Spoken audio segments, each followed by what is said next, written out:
everyone, and welcome back to my Life Work podcast. My name is Wendy Kay, and this is episode 4 of the podcast. And as you know, Life Work podcast is all about exploring the experiences around joy and meaning in life and work. And in that journey, in that spectrum, there's a lot of things that happen to many people, and there's a lot of topics within just the umbrella of joy and meaning with work and life.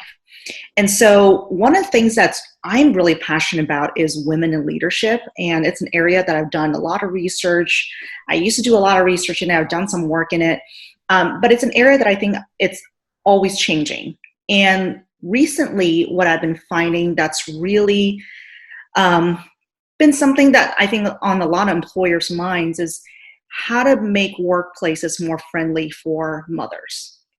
So I'm not a mother, so I thought, it would be so much better if I brought somebody who is a mother, who's a working mother here on the podcast. So I have the pleasure of having Gina Riley here with me today. So Gina is an executive search consultant and career coach working with Talents Group here in Portland. I'm going to let her share her story, but one of the reasons I wanted her here is because when I first met her, I thought she had a really interesting background. She told me and shared with me, and she'll get into this deeper, is that she was a stay-at-home mother for a number of years. And then one day she decided to get it back out there, and now she's this awesome leadership coach. I have so much fun talking to her. So Gina, tell us a little bit about you and what you do, and more about your story. Well, thank you. That was a flattering introduction. Thanks, Wendy. What I'll do is I'll share kind of my career story arc, and I will insert a little more of that in between that I don't normally when I'm just talking, about the work zone. So sort of my origins of where I started was when I was 15, 16 years old. I got involved with leadership development, training, and got to go on retreats, and really it awakened my desire and love for effective communication and teaching people how to articulate, their own leadership capabilities. And it really inspired me as I went into college to study communication, because that was where I found a lot of that research and all the stuff I wanted to study was there. So I studied organizational communication and learning how people communicate effectively within an organization.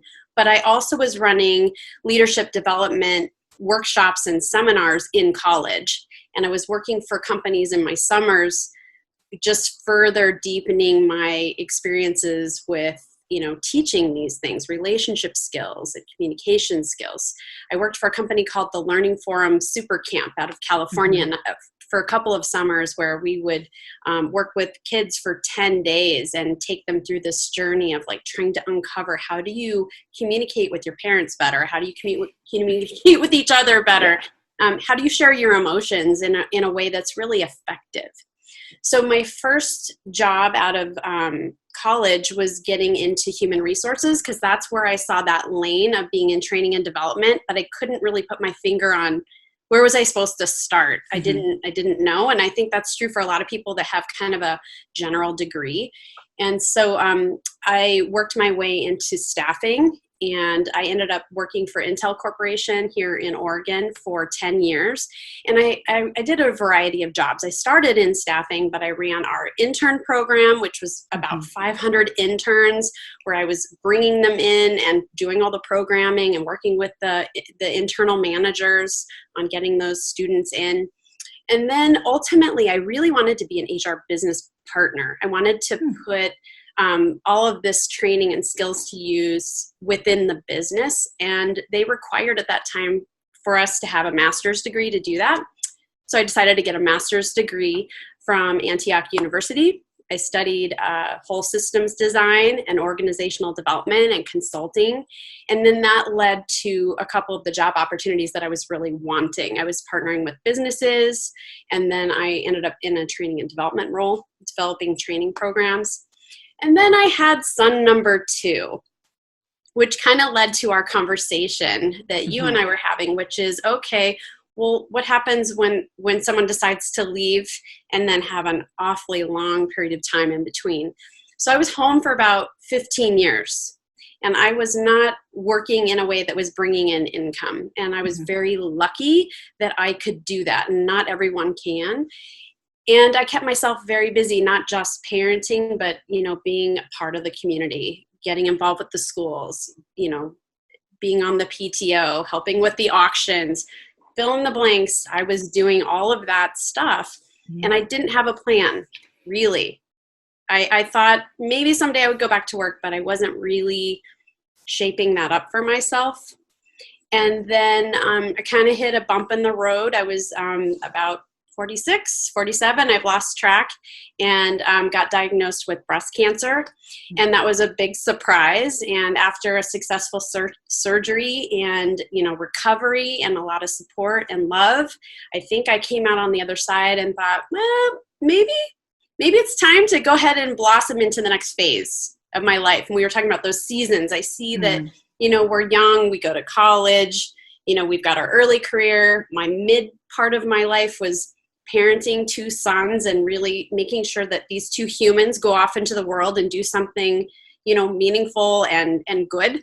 And then it's now kind of my turn. And I've now focused on myself, and I've had extreme support from Sherry Kitsowen, who is my very good friend who I worked with at Intel, and she's the owner of Talents Group, and has kind of folded me under her umbrella to serve in a number of capacities. So that's kind of the arc of the story.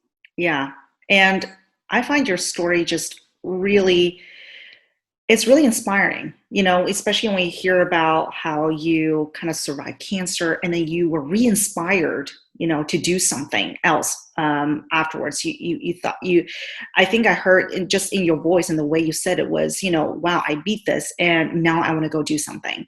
Yeah. And I'm also really fascinated because I'm at the stage where I felt like for a while my career was going up, and it seemed like the time when you decided to stay home was around the time when you felt like your career was going well. You talked about loving the field you're in, and I think at one point you told me, outside of this call, that it was your dream job. So when you had to do that switch, what was that like? I imagine it must have been difficult, but how did you come to that decision? It was incredibly difficult, but it was also a no-brainer at the same time. I had really just landed that job. I had gotten, it was like a 3/4 time job at Intel, working for an amazing leader who really knew her stuff in training and learning and development. And it was ideal. It was absolutely ideal.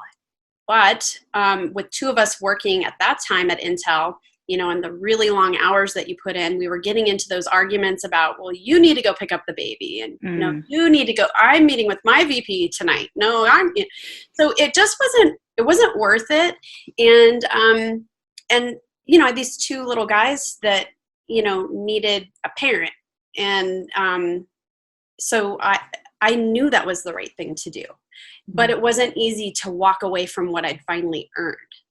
That place that I really wanted to be, what I envisioned when I was like 20 years old at Arizona State, getting the internships I wanted. I was like, oh, I want to be in training and development.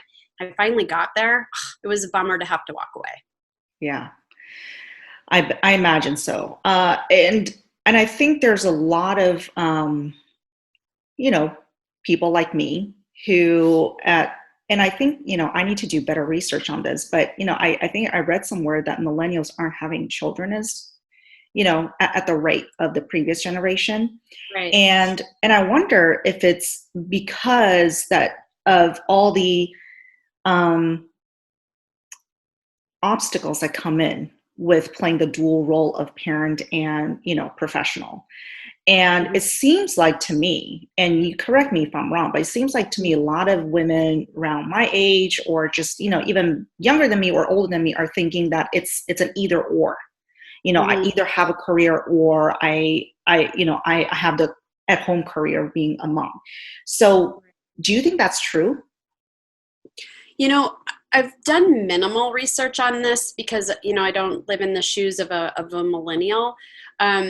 But also the millennials as a whole generation have gone through ups and downs with the economy as well. And so there's been struggles with, just financial struggles. And so making a decision to bring a child into all of that when, there's other priorities, I think it's made it really, really difficult. And it makes it especially difficult for women who still take on the brunt of, a lot of the child rearing.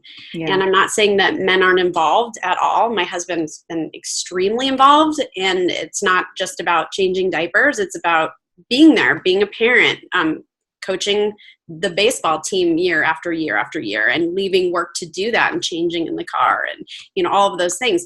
Co-parenting is a big challenge, but a lot of the heavy lifting is on a woman. Mm-hmm. Why do you think that still is? Why? I think it's just tradition, and it takes a long time for things like that to not be the tradition. You have to create new traditions.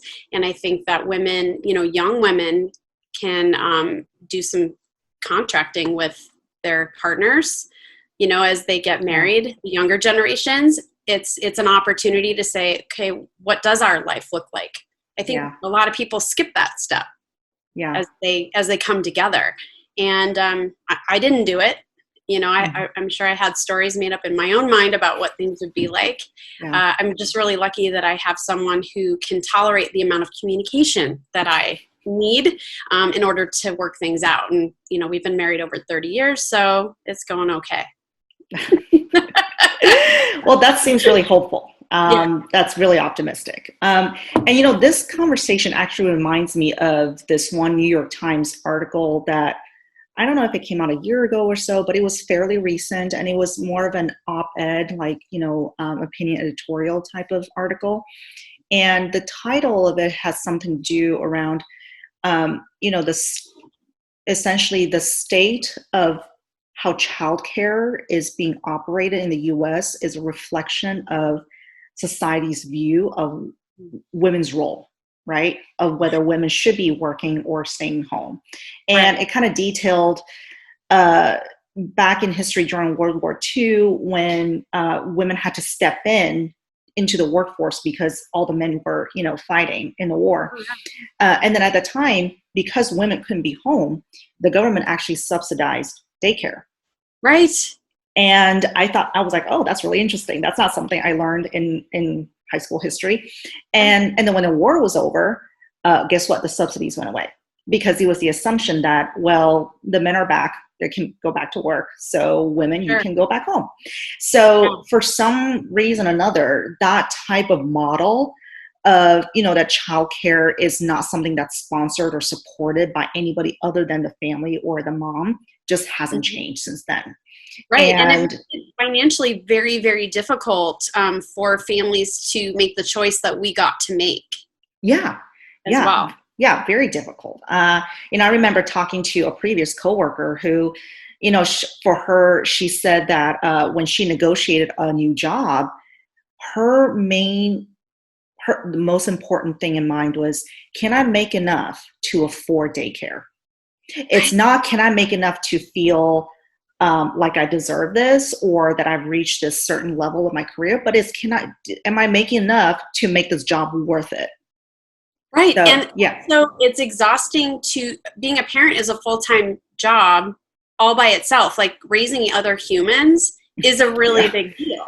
And then you pile on a meaningful career on top of that without, good balance with a partner. It can be mentally and emotionally and physically draining. Yeah. I think it was some years ago. It was a leadership studies professor at NYU who actually made this observation that I think we were studying the case of, some of the female leaders that were really successful, reaching C-levels in these big high-profile companies.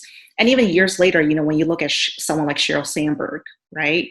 I don't want to make stuff up, but I think, she was also one of those people who said, if you're a woman and you want to reach this level, right. You got to have somebody at home who kind of not in so many words, but kind of take the back seat, right? Um, and I have had this conversation with other female leaders who are kind of pondering this too. Like, someone that said, yeah, I had to kind of take a step back at certain times in my career because family was priority. But then later on, we kind of swapped that, right? Where, the person that, my partner then took, the responsibility for home and took a step back from their career. So it's almost like unless you have the resources to fully be, career and parent, it's almost like somebody has to take that step back. Oh, yeah. I don't know. It's actually kind of interesting because I remember actually back at Intel where I was working with some men who had said, my wife was the powerhouse for a while and I was home, and now it's my turn and she's home, and they were going through these phases together. Yeah. And I was always really impressed with those conversations because they were really holding their wives up on a pedestal, like she was so amazing and now she's even more amazing because she's home, but she could be doing these other things. Yeah. But what I would say is a lot of the women that I've admired from a careers perspective have had husbands who may not have had the powerhouse career either. Like they're working and and they're both contributing, but it wasn't something where they were able to step up, be a leader and shine because they had enough of that support, right, in balance. So that can work too. Yeah.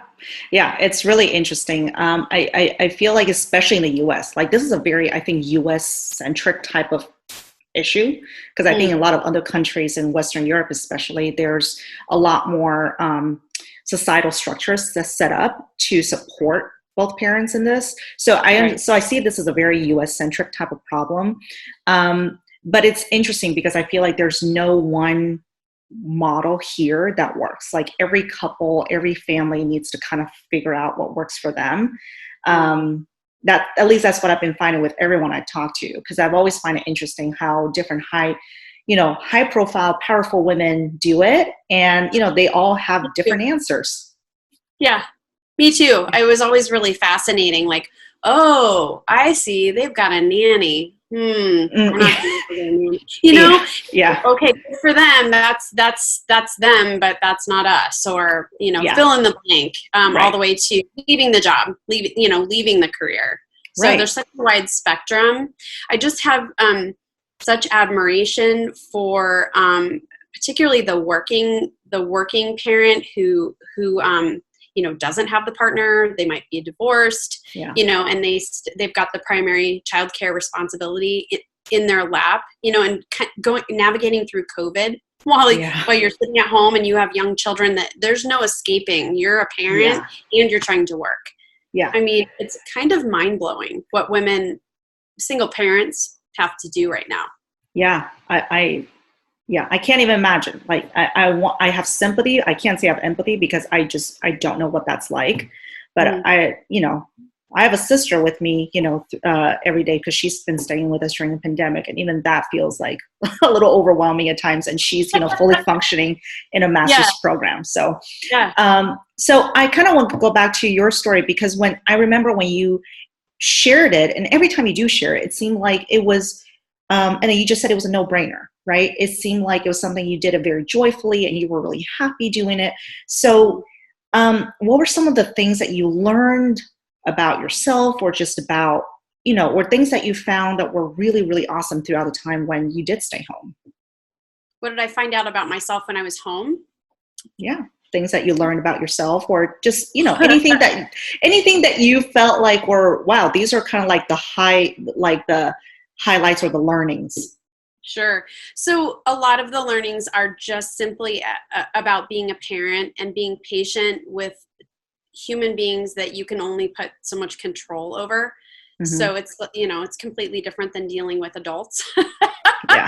The negotiation process is very, very different. So I had to learn a lot of patience because I'm not particularly patient, and also letting go of perfection. And I'm not a perfectionist. I'm just saying that there's things that you can't make your kids become or do. You can only be the best role model that you can and give good guardrails.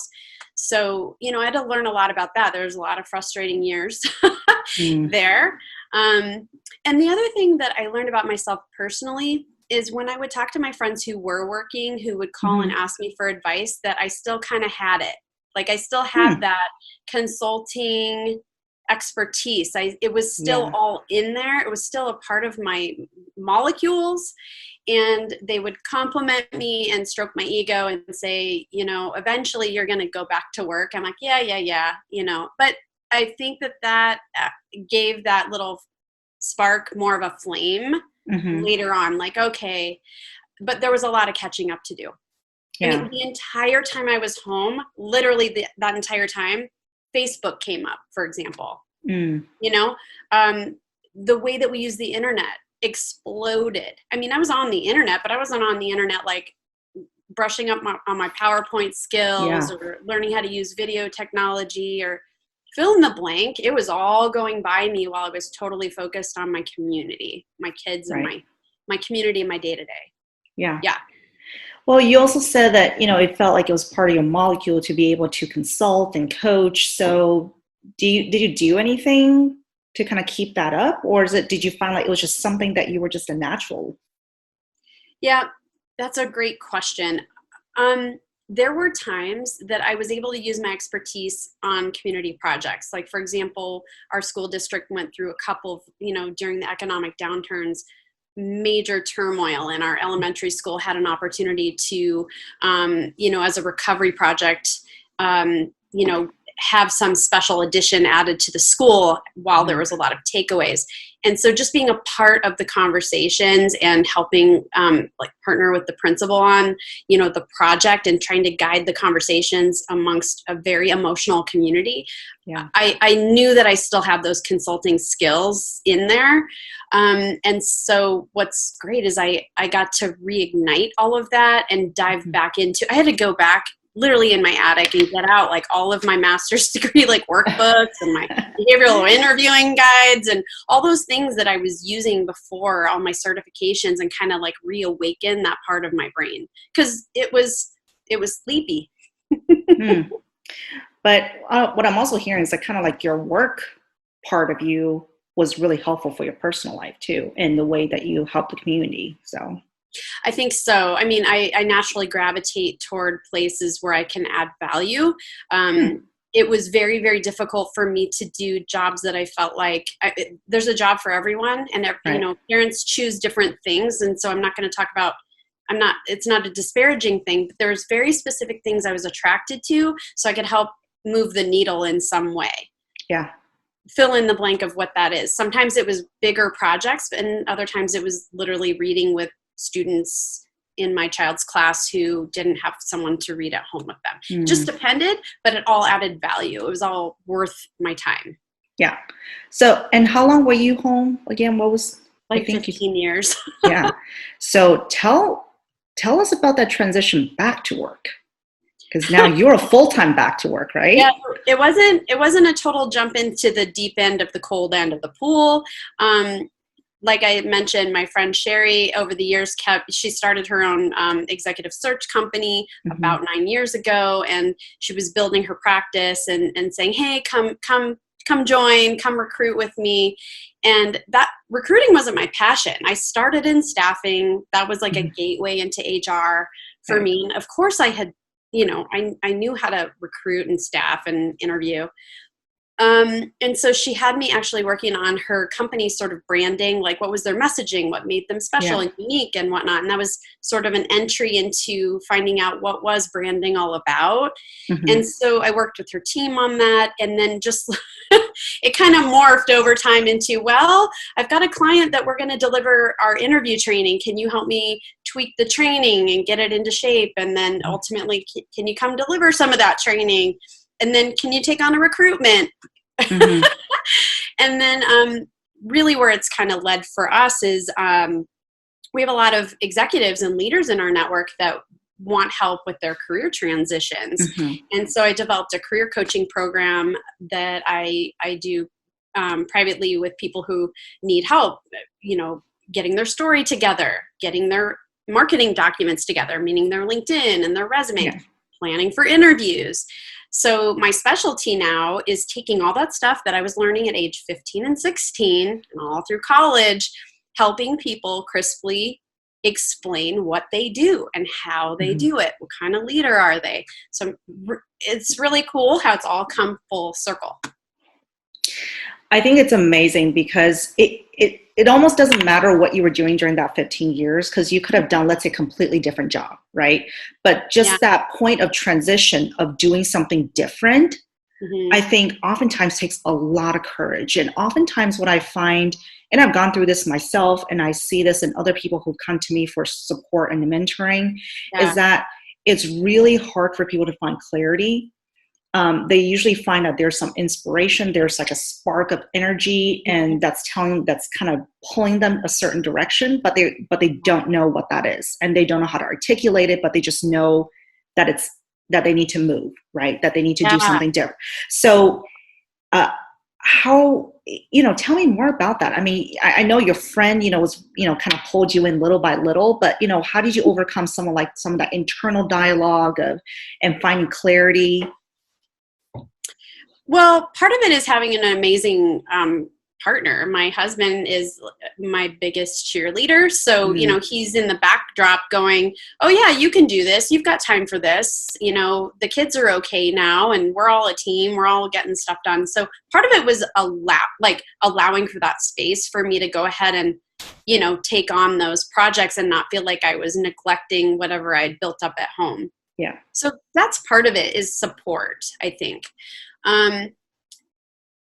It was like an organic process really for me. I don't know how organic it is for other people. I've had other women come to me and say, I'm starting to get that inkling. It's about time. Because my youngest is now, he's graduating. He's class of 2020, going to college next year. That poor class of 2020 with COVID. There's a lot of women who are my peers who are now looking at their horizon saying, oh gosh, who was I and who do I want to be?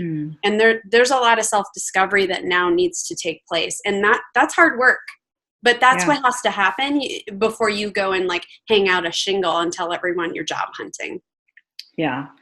So for those women who asked, and you talk about self-discovery, because I find that that's really important continuously throughout one's journey, in life or in career. So, aside from a very supportive husband, what was really helpful for your self-discovery?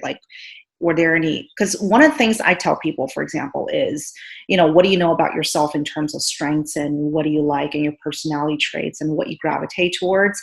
But that's very specific for, if you want to switch careers, but, you're talking something a little bit bigger. So what's, what do you do for self-discovery? So like you, Wendy, I'm a continuous learner. I Google 6 ways from Sunday about anything that I'm curious about. And I'm also a serial networker. I've made that a part of the fabric of my being, of what I do. I spend a lot of time on LinkedIn, and when I'm reading things, I'm immediately trying to connect with the authors of articles that I read, or, as long as they're not pie in the sky influencers that, aren't going to connect with me, fill in the blank on who that would be. Many people do connect, and it allows me to even have access to even more knowledge and more information, and more things come through my feed, for example. But the self-discovery process kind of also was something I was able to do while I built the coaching program, because I'm helping leaders. That's just happens to be my target market. I help other people as well, but they're having to go to that base core of their strengths, values, their skills, etc. And a lot of times people come to me and they're like, oh yeah, I already took this personality assessment. I already, I'm like, okay, well, tell me who are you? What do you bring to the party? What makes you uniquely different in you? Yeah. And guess what? Most of the time they can kind of skirt around it, but they can't really hone it when it comes to this is who you're going to get when I show up on day one. This is how I'm going to lead your team. This is how I lead people. And I have proof. I have, the social proof. So I start with a full assessment of people's values and strengths and whatnot. And we really go deep. We spend 3 to 5 hours just talking about who are you and reflecting it back. So they're super, super crisp on exactly how they're showing up, not just at work, but it also translates at home. With the Strengths Finder, my top strengths go with me everywhere I go, whether I'm talking to my husband or my children or my friends or in work. I know those top 5 strengths are always there and guiding me. Yeah. It sounds like to me that having a coach would be really helpful. Well, I like to think so. That's good job security, isn't it? Yeah. No, I fully, I'm on board with that. I really have enjoyed coaching people that, who've come to me for, just for, support and clarity. And I've done that, kind of just because they're my friends or I just have this passion to kind of pay it forward. So I can definitely see how if you're trying to make this big shift in life, 15 years out of your career and going back in, I mean, I would hope people are looking for coaches, for that transition. Yeah, you have to really go into like, well, who are you? The core of you is you. You come to the planet with innate, strengths, but your values also develop over time based on your own personal experiences. Yeah. And so to understand what those things are before you go find the right working environment that you want to be in, how do you even know what questions to be asking if you don't know how you fit in the first place? Yeah. Right? Or else you're going to look before you leap. You go and or leap before you look, you jump into something and then you realize, oh wait, I have a values mismatch. I'm not getting along with these people, or the culture isn't a fit for me because of the way they operate. Yeah.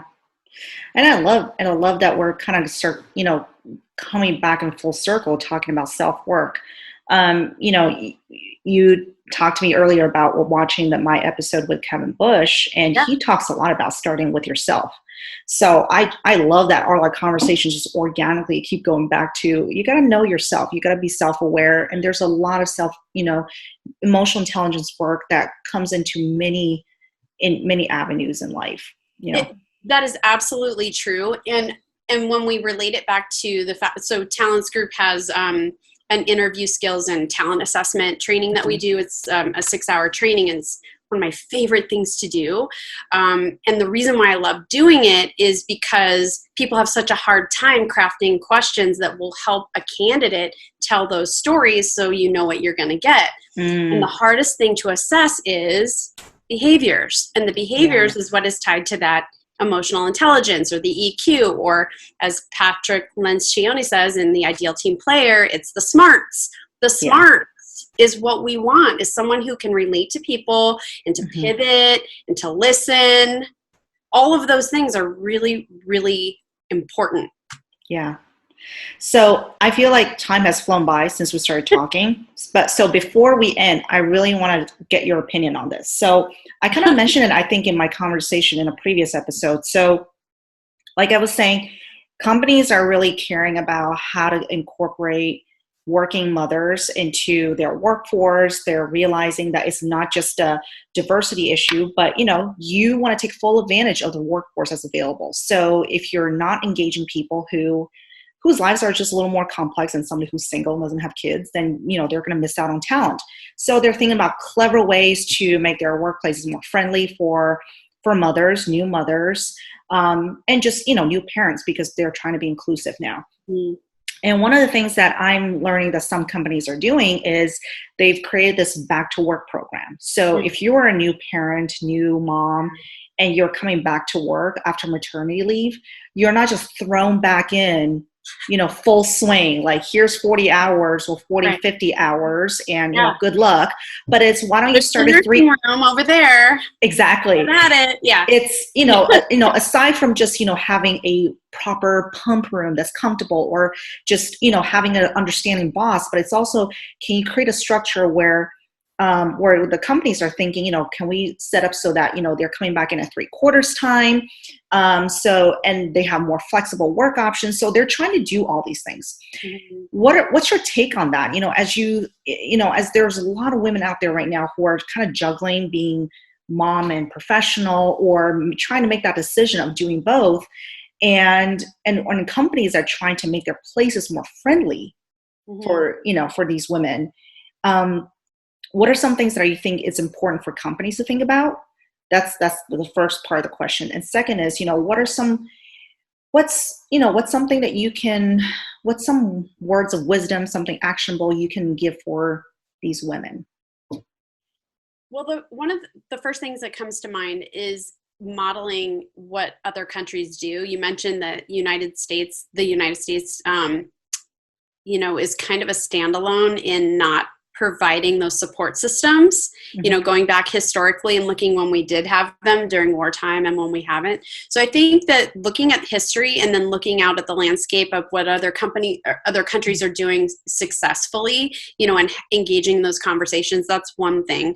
The other, like you mentioned, is those flexible work options. So I recently, just this week, was coaching a woman who's what I would say mid-career, single mother, who clearly knew exactly what she needed to ask as the next employer, which is, I need time in the morning and in the evenings to do certain things for my son because, we're all home, or middle of the day, and then I'll be working really hard, really early in the morning and really late at night for you.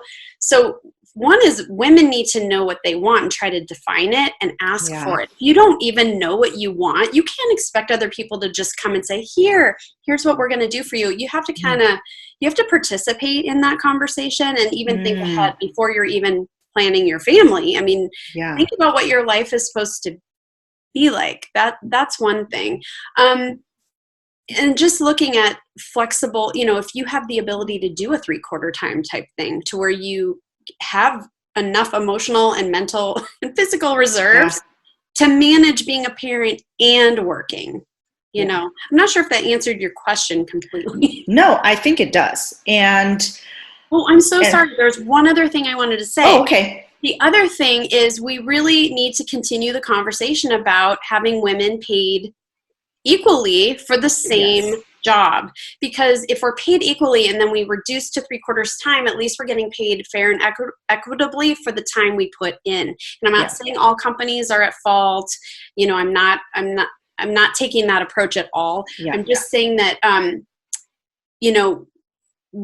in all cases where it's possible to really evaluate same work, same pay, that needs to happen. It's not fair to pay, a woman who has the same competencies or even greater, a lot less money and then expect a 3/4 time salary now to support what they're doing at home. Right. No, that's a really great reminder. And in answer to your, previous question, did you answer the question? I think yes. And I love how all my conversations so far have lined up so well, because in my second episode with my conversation with Dr. Tracy Adams, her topic was around women empowerment and, are you getting what you want? How are you, like you said, how are you participating in that conversation, right? So my takeaway from our conversation today is, know yourself, right? Know yourself in what you want in life and who you are and what's going to fit in your career. I'm kind of paraphrasing in terms of what I'm getting out of this. And what I find interesting is, your earlier point around, that, whether it's millennials or even the previous generation or the, new generation coming in, there's that opportunity to contract with your partner, right? What does it all look like if you are going to bring another human into the family? Right. So and again, and that goes back to knowing yourself, knowing what you need, and participating in that conversation, whether it's with your partner or with a company. And I really love your last point that it's not just all on women or on the parent, but it's also on companies and decision makers to make sure that there's equity, that the environment is inclusive enough that people can participate in it and feel rewarded. Right. So I love that. You can't just blame a woman for not being able to make it when you've got them already dogged down, if you will, when it comes to pay. Just that one issue alone. But I think you summarized nicely. You need to know yourself. You need to educate yourself on what's out there.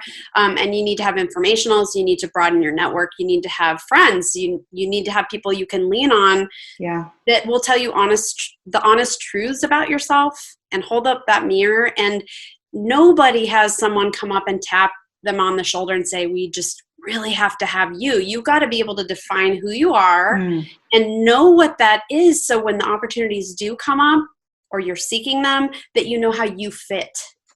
That's awesome. That's some really good advice. I love that. This is why you're such an awesome executive coach and lead, consultant. So for people who may, would want to continue the conversation with you, how would you want them to connect with you? Oh gosh, a couple of ways. So one is send me a personalized connection request on LinkedIn. I always recommend personalized, say, I saw you on Wendy K and just wanted to connect and follow what you got going on. I post videos usually weekly, and I put out content, and I'm sharing and collaborating with other people there. Gina at talentsgroup.com. You can find us on the Talents Group website with our coaching page.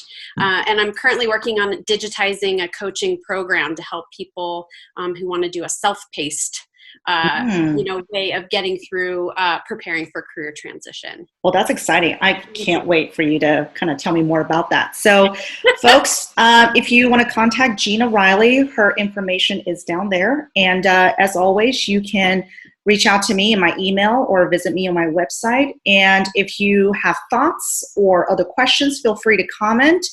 Like and share this with people that you think this could really help. And don't forget to subscribe so you know when the next videos come out. Thank you for watching again today, and we will see you soon. Thank you. Bye-bye.